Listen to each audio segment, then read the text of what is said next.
नमस्कार. आजच्या व्हिडिओमध्ये तुमचं सर्वांचं स्वागत आहे. 1 जानेवारीला बऱ्याच लोकांना SIP सुरू करायची होती, पण SIP करता आली नाही. मग त्या लोकांनी असं ठरवलं की आता 1 एप्रिलपासून करूयात, कारण की फायनान्शियल इयर 1 एप्रिलपासून सुरू होत आहे. तर अशाच काही लोकांसाठी आजचा हा व्हिडिओ असणार आहे की ज्यांना नवीन SIP सुरू करायची आहे आणि त्याचबरोबर ज्या लोकांनी ऑलरेडी SIP केली आहे त्यांनी आता काय करायला हवं त्याबद्दलचा हा व्हिडिओ असणार आहे. तर चला व्हिडिओला स्टार्ट करूयात. पण व्हिडिओला स्टार्ट करण्या अगोदर जर तुम्ही चॅनलवरती नवीन असाल आणि चॅनलला अजूनही सबस्क्राईब केलं नसेल तर चॅनलला सबस्क्राईब करून ठेवा, म्हणजे असेच इन्फॉर्मेटिव्ह व्हिडिओज तुम्हाला या चॅनलवरती पाहता येतील. तर चला व्हिडिओला स्टार्ट करूयात. तर सर्वात अगोदर माझे म्युच्युअल फंडशी रिलेटेड इंस्टाग्रामवरती रील्स लोक बघतात किंवा फेसबुकवरच्या पोस्ट माझ्या बघतात आणि बरेच लोक मला कॉल करतात की सर आम्हाला म्युच्युअल फंडमध्ये SIP करायची आहे, किंवा काही लोकांचं असं असतं की सर SIP आम्हाला करायची आहे आणि त्याचबरोबर म्युच्युअल फंडमध्ये सुद्धा काहीतरी आम्हाला इन्व्हेस्टमेंट करायची आहे. तर ह्या सगळ्या लोकांसाठी या प्रश्नाचं उत्तर आहे की म्युच्युअल फंड आणि SIP हा एकच प्रकार आहे, वेगवेगळे नाही आहेत. म्युच्युअल फंडमध्ये तुम्ही SIPच्या माध्यमातून पैसे इन्व्हेस्ट करता, हा तो प्रकार आहे. म्हणजे दर महिन्याला तुम्ही काहीतरी अमाऊंट जमा करता, त्याला म्हटलं जातं सिस्टमॅटिक इन्व्हेस्टमेंट प्लॅन म्हणजेच SIP. दर महिन्याला तुमचे त्या तारखेला पैसे म्युच्युअल फंडमध्ये जमा होतील. आणि म्युच्युअल फंडमध्ये दुसरा टाईप आहे लमसम इन्व्हेस्टमेंट, म्हणजे तुम्ही एकत्र अमाऊंट, लमसम अमाऊंट म्हणजे 5,000 असो, 10,000 असो, 20,000 असो, 50,000 असो, 1,00,000 असो, 10,00,000 असो, एकत्र इन्व्हेस्ट करता, त्याला म्हटलं जातं लमसम इन्व्हेस्टमेंट. आता ह्या म्युच्युअल फंडमध्ये जर इन्व्हेस्टमेंट करायची आहे तर कशा प्रकारे करायची किंवा कोणत्या फंड्समध्ये करायची, तर म्युच्युअल फंड्समध्ये बऱ्याच AMCs आहेत ज्या म्युच्युअल फंड्सच्या सर्व्हिसेस किंवा म्युच्युअल फंड प्रोव्हाइड्स करतात. म्हणजे जवळपास 48 AMCs आता मार्केटमध्ये आहेत आणि त्यातल्या काही निवडक AMCs म्हणजे आपल्याला लक्षात येतील अशा आहेत त्या म्हणजे SBI, HDFC, Axis, Aditya Birla, Kotak, Edelweiss, Motilal Oswal, Mirae asset, ह्या काही AMCs आहेत ज्यांची नावं तुम्ही ऐकली असेल किंवा ज्यांच्या ॲडव्हर्टाईज तुम्ही पाहिल्या असतील. बऱ्याच AMCs आता नवीन मार्केटमध्ये आलेल्या आहेत आणि प्रत्येक AMCs वेगवेगळ्या टाईपचे फंड्स घेऊन येते. पण या फंड्समध्ये काही बेसिक टाईप्स आहेत. त्यातला पहिला टाईप असतो लार्ज कॅप, मिड कॅप आणि स्मॉल कॅप. लार्ज कॅप म्हणजे काय, तर भारतातल्या सगळ्यात मोठ्या कंपन्यांमध्ये तुमची इन्व्हेस्टमेंट होते, म्हणजे पहिल्या 100 कंपन्यांमध्ये इन्व्हेस्ट होते. मिड कॅप म्हणजे 101 पासून ते 250 पर्यंतच्या कंपनीजमध्ये इन्व्हेस्टमेंट होते. आणि स्मॉल कॅप म्हणजे 250 नंतर, म्हणजे 251 पासून ते जवळपास 7,000 किंवा 20,000 कंपनीज मार्केटमध्ये ज्या लिस्टेड आहेत त्यामध्ये तुमची इन्व्हेस्टमेंट केली जाते. तर अशा प्रकारे हे 3 फंड्स असतात आणि या 3 फंड्समधून वेगवेगळे प्रकार तयार केले जातात. म्हणजे आपल्या जसे रंगांचे कलर असतात, 4 रंगांचे बेसिक कलर असतात, या 4 रंगांच्या कलर्समधूनच वेगवेगळ्या कलर शेड्स तयार होतात. तसंच म्युच्युअल फंड्समध्ये आहे की हे 3 बेसिक टाईप्स आहेत आणि ह्या 3 बेसिक टाईप्समधनं बरेच वेगवेगळे प्रकार तयार केले जातात. म्हणजे थिमॅटिक असेल, सेक्टरियल असेल, मल्टी असेट असेल, त्याच्यानंतर मल्टी कॅप असेल, तर असे हे वेगवेगळे प्रकार त्याच्यामधून बनवले जातात. पण हे 3 बेसिक टाईप्स आहेत ज्याच्यामध्ये आपण आपली इन्व्हेस्टमेंट सुरुवात करू शकतो. जसं की फ्लेक्झी कॅपसुद्धा आहे. तर जर नवीनच सुरुवात करायची असेल, म्युच्युअल फंडमध्ये पहिल्यांदाच इन्व्हेस्टमेंट करायची असेल, तर बऱ्याच लोकांना प्रश्न असतो की ह्या म्युच्युअल फंडमध्ये SIP सुरू केल्यानंतर फ्रॉड तर होणार नाही ना आमच्याबरोबर, की आम्ही आमची इन्व्हेस्टमेंट करतोय, दर महिन्याला पैसे टाकतोय, किंवा माझे व्हिडिओज बघून माझ्या थ्रू जर काही इन्व्हेस्टमेंट लोकांना करायचे तर लोकांना भीती वाटते की अरे हे तर मुंबईमध्ये आहेत आणि आता आपल्याला इन्व्हेस्टमेंट करायची तर ती कशी करणार. तर म्युच्युअल फंडमध्ये तुमची इन्व्हेस्टमेंट ही डिजिटल माध्यमातून होते, म्हणजे त्याची KYC केली जाते, म्हणजेच तुमचे सगळे डॉक्युमेंट्स व्हेरीफाय केले जातात आणि मगच तुमची इन्व्हेस्टमेंट होते. म्हणजे तुमचं पॅन कार्ड, आधार कार्ड, तुमचं बँक अकाउंट या सगळ्या गोष्टी तपासल्या जातात. ह्या सगळ्यांमध्ये तुमचं नाव सेम असायला हवं. म्हणजे जर माझं पॅन कार्डवरती नाव जे आहे तेच नाव माझं आधार कार्डवरती असायला हवं, तेच नाव माझं बँकेमध्ये सुद्धा असायला हवं. या तिन्ही गोष्टी जेव्हा मॅच होतात त्याच्यानंतरच तुम्ही म्युच्युअल फंडमध्ये इन्व्हेस्टमेंट करू शकता आणि ती तुमच्या नावाने होते.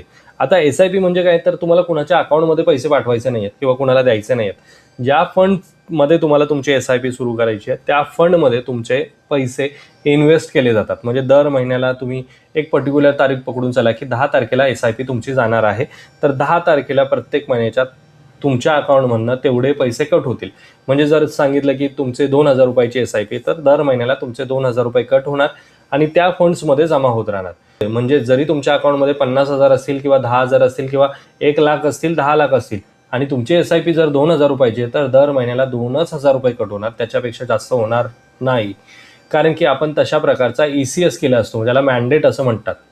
जसं आपला EMI जातो ना, EMI माझा ठरलेला असतो. एखादं मी लोन घेतलं असेल आणि त्या लोनचा EMI असतो 1,000 रुपये किंवा 10,000 रुपये लोनचा EMI आहे. माझ्या अकाउंटमध्ये जर 1,00,000 रुपये आहे तर 1,00,000 रुपये एकत्र घेणार नाही ते.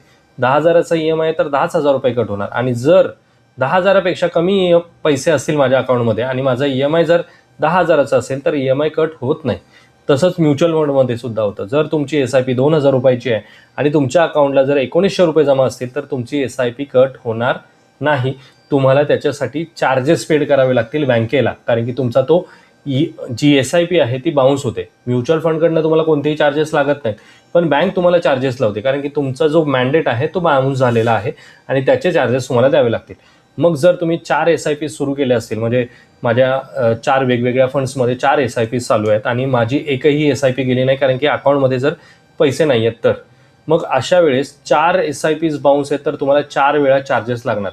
म्हणजे जर 250 रुपये चार्जेस असतील तर 1,000 रुपये तुमचे फक्त चार्जेसमध्येच जातील एका महिन्यामध्ये. बऱ्याच बँकांचे चार्जेस हे 250 रुपयापासून ते 550 रुपयापर्यंत आहे. म्हणजे जर तुमचं ज्या बँकेत अकाउंट आहे आणि त्या बँकेचं जर चार्जेस 550 रुपये असतील तर तुम्हाला 550 रुपये चार्जेस लागतील एका SIPचे, आणि 4 SIPs असतील तर जवळपास तुमचे 2200 रुपये कट होतील फक्त चार्जेस म्हणून. ते तुम्हाला द्यावेच लागतील, कारण की तुम्ही ठरलेल्या वेळेमध्ये तुमच्या अकाउंटमध्ये पैसे ठेवले नाहीत म्हणून. आता समजा 10 तारखेला तुमची SIP आहे, तर 10 तारखेला संडे आला तर याचा अर्थ तुमची मंडेला SIP कट होईल, म्हणजेच 11 तारखेला. पण याचा अर्थ तुम्ही 10 तारखेला पैसे ठेवायचे नाहीत असं नाही. तुमचे पैसे 10 तारखेलाच तुमच्या अकाउंटमध्ये असायला हवेत. मग तुम्ही म्हणाल की 10 तारखेला म्हणजे सकाळी 10 वाजता किंवा 8 वाजता 9 वाजता जमा केले तर चालतील का? तर नाही. रात्री 12:01 झाला की लगेच तुमच्या अकाउंटमध्ये तेवढे पैसे असायला हवेत, कारण की ECS हा सेंट्रलाइज असतो आणि तो ऑटोमॅटिकली कट होतो. म्हणजे बँक ओपन होण्याची वाट बघितली जात नाही, तुमची अमाऊंट ऑटोमॅटिकली कट होते. त्याला ऑटो डेबिट असं म्हटलं जातं. आता त्यानंतर बऱ्याच लोकांचा असा प्रश्न आहे की आता मार्केट एवढं खाली आहे, आता हे वॉर वगैरे चालू आहे आणि ह्या सगळ्या गोष्टी चालू आहेत आजूबाजूला, तर आता योग्य वेळ आहे का SIP करण्याची? तर मी सांगेल हीच योग्य वेळ आहे SIP करण्याची आणि लमसम इन्व्हेस्टमेंट करण्याची सुद्धा. ते कसं तेही समजावून सांगतो. की समजा 1 महिन्यापूर्वी ज्यावेळेस मार्केट चांगल्या कंडिशनमध्ये होतं, वॉर वगैरे काही झालं नव्हतं, त्यावेळेस आपण सिनॅरिओ घेऊयात की 1 लाख रुपये इन्व्हेस्ट केले असतील तर त्या 1 लाख रुपयाची त्यावेळेस प्राईस होती, म्हणजे त्याच्या बदल्यात युनिट्स मिळाले 100 रुपयाप्रमाणे. 100 रुपयाप्रमाणे मला 1000 युनिट्स मिळाले, मी 1 लाख रुपये इन्व्हेस्ट केले. आता मार्केट प्राईस कमी झाली आहे, ज्याची प्राईस 100 रुपये होती ती झालेली आहे आता 90 रुपये 80 रुपये. म्हणजे याचा अर्थ जिथे मी 1 लाख इन्व्हेस्ट केली होती त्याची प्राईस आता झालेली आहे 80,000 रुपये. मग आता 80,000 रुपये झाल्यानंतर तो माणूस त्याचे पैसे इन्व्हेस्ट जे केलेले आहेत ते काढून घेईल का? नाही घेणार, कारण की त्याची इन्व्हेस्टमेंट ही लॉंग टर्मसाठी आहे. पुढच्या 10 वर्षासाठी 15 वर्षासाठी त्यांनी ती इन्व्हेस्टमेंट केली आहे. मग त्याला फायदा कधी होणार? जेव्हा ही 1 लाखापेक्षा जास्त व्हॅल्यू होणार तेव्हा त्याला फायदा होणार. तर त्याच्या अगोदर तो विड्रॉ करणार नाही. पण जर आता 80,000 रुपये जेव्हा त्याची झालेली आहे आणि दुसऱ्या माणसाने जो आता नवीन इन्व्हेस्टर करतोय, इन्व्हेस्टमेंट करण्याचा विचार करतोय, त्यांनी जर ह्या 80,000च्या रेटला इन्व्हेस्टमेंट केली आणि इथून पुढे मार्केट पुन्हा वरती जायला सुरुवात केली, तर जेव्हा 1 लाख रुपये होतील तेव्हा या माणसाचं 20,000चं ऑलरेडी प्रॉफिट झालेलं असेल, कारण की तो 80,000 रुपयामध्ये त्यांनी इन्व्हेस्टमेंट केली होती. आणि आता याच्या पुढे म्हणजे 100 रुपयाच्या पुढे किंवा 1 लाख रुपयाच्या पुढे जेव्हा व्हॅल्यू जाणार तेव्हा पहिल्या व्यक्तीला प्रॉफिट व्हायला सुरुवात होणार. म्हणजे इनडायरेक्टली जेव्हा पहिल्या व्यक्तीला 1,20,000 रुपये होतील तेव्हा त्याला 20,000चा प्रॉफिट होईल, पण दुसऱ्या व्यक्तीला ज्याने आत्ता इन्व्हेस्टमेंट केले त्याला जवळपास 40,000चा फायदा झालेला असेल. का? कारण की ज्यावेळेस मार्केट पडलेलं आहे त्यावेळेस त्यांनी इन्व्हेस्टमेंट केलेली आहे म्हणून. तर हे गणित असतं. आणि सेम SIPचं सुद्धा आहे की आता मार्केट खूप खाली आहे आणि आता जर तुम्ही तुमची SIP सुरू करताय तर तुम्हाला चांगल्या प्राईसमध्ये चांगली क्वांटिटी मिळेल. कारण की जर 100 रुपयाची NAV आता जर 90 रुपये असेल, 95 रुपये असेल किंवा 75 रुपये पण झालं असेल, तर याचा अर्थ तुम्हाला 75 रुपयाच्या रेटने तुम्ही युनिट्स परचेस करणार आहेत आणि 75च्या पुढे जेव्हा तो जाणार तेव्हा तुमचे पैसे वाढायला सुरुवात होणार. पण ज्यांनी 100 रुपयामध्ये घेतले की त्याचे लगेच वाढतील का? नाही, त्याचे 100च्या पुढे गेल्यानंतर वाढतील. तर हा बेस्ट टाईम आहे की ज्यावेळेस तुम्ही तुमची SIP सुरू करू शकता. आणि जर तुम्हाला लमसम इन्व्हेस्टमेंट करायची असेल तर लमसमसुद्धा इन्व्हेस्टमेंट करू शकता. पण ही लमसम इन्व्हेस्टमेंट कशा प्रकारे करायची त्याच्याशी रिलेटेड मी ऑलरेडी व्हिडिओ पोस्ट केलेला आहे. तो व्हिडिओ तुम्ही नक्की पहा, म्हणजे तुम्हाला त्याच्यातनं एक चांगली आयडिया येईल की लमसम इन्व्हेस्टमेंट कशा प्रकारे करावी या सिच्युएशनमध्ये. आता त्यानंतरचा अजून एक प्रश्न लोकांच्या मनामध्ये असतो की तो म्हणजे की आम्हाला जर आमची इन्व्हेस्टमेंट पाहायची आहे तर ती कशी पाहायची, किंवा जर आम्हाला मध्येच काही अर्जन्सी आली तर आम्हाला पैसे काढता येतील का? तर हो, तुम्हाला तुमचे पैसे कधीही इन्व्हेस्ट केलेले पैसे काढता येतात आणि प्लस तुम्हाला तुमचे जी अमाऊंट आहे ती तुम्हाला तुमच्या ॲपमध्ये रेग्युलरली पाहता येते. म्हणजे दररोज तुम्ही ती इन्व्हेस्टमेंट पाहू शकता की तुम्ही किती इन्व्हेस्ट केलेत आणि त्याची व्हॅल्यू किती झालेली आहे ते गोष्टी पाहता येतात. त्यानंतर तुम्हाला तुमच्या अकाउंटला नॉमिनी ठेवणं खूप गरजेचं आहे आणि ते कंपल्सरी आहे. म्हणजे तुमची इन्व्हेस्टमेंट जेव्हा तुम्ही करता त्यावेळेस तुम्हाला नॉमिनी ठेवायचं आहे. म्हणजे ज्या लोकांना असा प्रश्न आहे की नॉमिनी ठेवता येतो का, तर हो, नॉमिनी त्याला ठेवता येतो. त्यानंतर बऱ्याच लोकांचा विषय असतो की आम्ही 10 वर्षासाठी केलं, 15 वर्षासाठी केलं किंवा 20 वर्षासाठी इन्व्हेस्टमेंट केली तर खरंच त्याची व्हॅल्यू मिळेल का, किंवा ती व्हॅल्यू तेवढी होईल का? कारण की आता तर त्या लोकांनी ज्यांची इन्व्हेस्टमेंट ऑलरेडी केलेली आहे, वॉरमुळे त्यांची इन्व्हेस्टमेंट मायनस झालेली आहे. पण ज्यावेळेस इन्व्हेस्टमेंट केली आहे त्यावेळेस होरिझॉन किती आहे? 10 वर्षाचा, 20 वर्षाचा, 25 वर्षाचा. आणि आत्ता जी इन्व्हेस्टमेंट करून 6 महिने नाही झाले किंवा वर्ष नाही झाले, 1.5 वर्ष नाही झाल्या आणि आत्ताच तुम्ही जर पॅनिक झालात आणि इन्व्हेस्टमेंट काढून घेतली तर तुम्हाला त्याचा रिटर्न्स बनणार नाहीत. रिटर्न्स कधी बनतात? ज्यावेळेस तुमची इन्व्हेस्टमेंट लॉंग टर्ममध्ये जाते. एक छोटंसं उदाहरण सांगतो की जर तुम्हाला एखादा आंब्याचं झाड घेतलं मी आणि ते जर लावलं तर पुढच्या वर्षी लगेचच त्याला बहार येऊन त्याला मला आंबे मिळू शकतील का? तर नाही मिळणार. मे बी पहिल्या वर्षीमध्ये त्याच्यामधून काहीच येणार नाही, दुसऱ्या वर्षी 1-2 कैऱ्या येतील, त्याच्यानंतर तिसऱ्या वर्षी मला त्याच्यातनंही काही मिळणार नाही. पण जसं जसं झाड मोठं होत जाणार, त्याच्या फांद्या मोठ्या होत जाणार, अजून मोठं बहरत जाणार, त्याच्यानंतरच त्याच्यातनं आपल्याला चांगले आउटपुट्स मिळायला सुरुवात होतात. सेम केस आहे म्युच्युअल फंडमध्ये सुद्धा. जोपर्यंत तुम्ही इनिशियल पहिल्या 1-2 वर्ष किंवा 3 वर्षाच्या पिरियडमध्ये असतात त्यावेळेस तुम्हाला नेहमी हेच जाणवतं की म्युच्युअल फंडमधले काही रिटर्न्स बनताना दिसणारच नाहीत. पण जसा तुमचा 3 वर्षाचा 4 वर्षाचा पिरियड कंप्लीट होतो, ऑटोमॅटिकली तुम्हाला स्वतःला ट्रस्ट वाटायला लागतो की नाही, म्युच्युअल फंडमध्ये पैसे माझे बनतात आहेत आणि ते वाढतात देखील सुद्धा आहेत. ज्या लोकांना असं वाटतं की आपल्याला बरोबर फ्रॉड होतील किंवा काही गोष्टी होतील, तर त्या लोकांसाठी सुद्धा एक उत्तर आहे की मार्केटमध्ये ज्या म्युच्युअल फंड्स विकणाऱ्या ज्या कंपनीज आहेत किंवा ज्यांचे फंड्स मार्केटमध्ये आहेत ना, त्या मोठ्या कंपनी आहेत. म्हणजे ICICI, SBI, ॲक्सिस यांचा एक टोटली एक ब्रँड आहे मार्केटमध्ये, एक त्यांची ब्रँड व्हॅल्यू आहे. लोक त्यांच्या नावाने त्यामध्ये पैसे बँकेमध्ये ठेवतात किंवा त्या फंड्समध्ये इन्व्हेस्टमेंट करतात.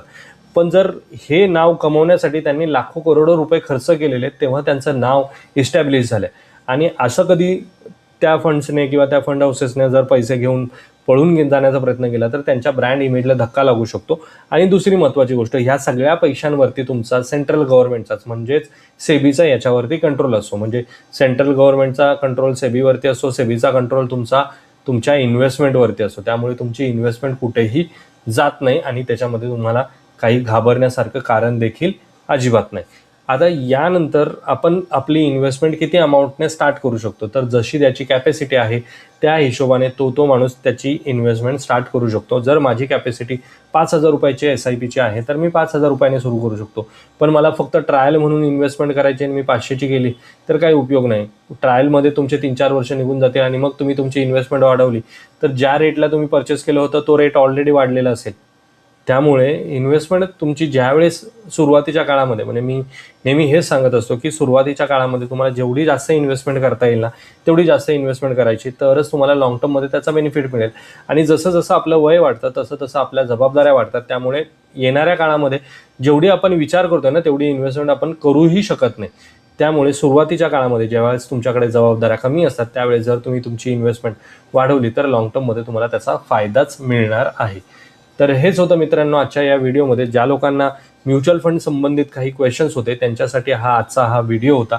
जर या व्हिडिओमधनं तुम्हाला काही गोष्टी अजूनही डाऊट्स असतील तर त्यांनी मला कमेंट्स बॉक्समध्ये विचारावं. मी नक्की त्या प्रश्नांची उत्तरं देण्याचा प्रयत्न करेन. तर आजच्या व्हिडिओमध्ये मित्रांनो एवढंच. आजचा जर हा व्हिडिओ तुम्हाला आवडला असेल तर व्हिडिओला लाईक करा. चॅनलवरती जर तुम्ही नवीन असाल तर चॅनलला सबस्क्राईब करा. भेटूयात मित्रांनो अशाच एका इन्फॉर्मेटिव्ह व्हिडिओमध्ये. तोपर्यंत बाय बाय.